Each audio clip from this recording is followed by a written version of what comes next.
we know that Michigan's top 10, but Penn State's in the top 10 as well, preseason poll, and they should still be a threat in the Big Ten again. They should be. There's question marks there, and it'll be interesting to see because they brought in a new coordinator on both sides of the ball, right? So Andy Kotelnicki did a great job at Kansas. Yeah. Outstanding job.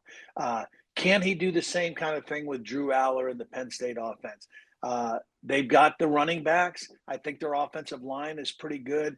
The big question mark for them continues to be the wide receiver position. I don't know what they have or what might emerge as big-time playmakers that can stretch the field. The problem for Penn State last year offensively, they were efficient. They just weren't explosive.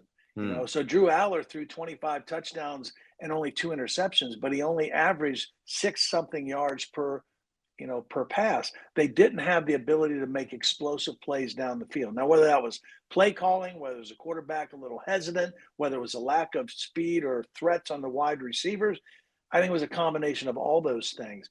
But you can't beat good teams. You can't beat a Michigan, an Ohio State, an Ole Miss, a Wisconsin. You can't beat those teams if you don't have explosive plays in your pass game. So that is job number one for Penn State offense, is to create more explosive plays in the pass game.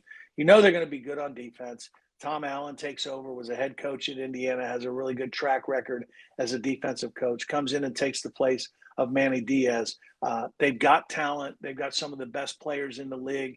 Abdul Carter will be as good as anybody in the Big Ten now that he's going to be rushing the passer almost exclusively from the edge. But the biggest question is explosive plays on offense. And then in those games that really matter, where it's a toss-up, where the talent is even, how do they play in those games? They have not been able to get over the hump in those games, and that will determine, how far they go. Now, maybe they don't have to win all their games. Maybe they can lose one. Maybe they can even lose 2 and still find their way into the expanded 12-team playoff.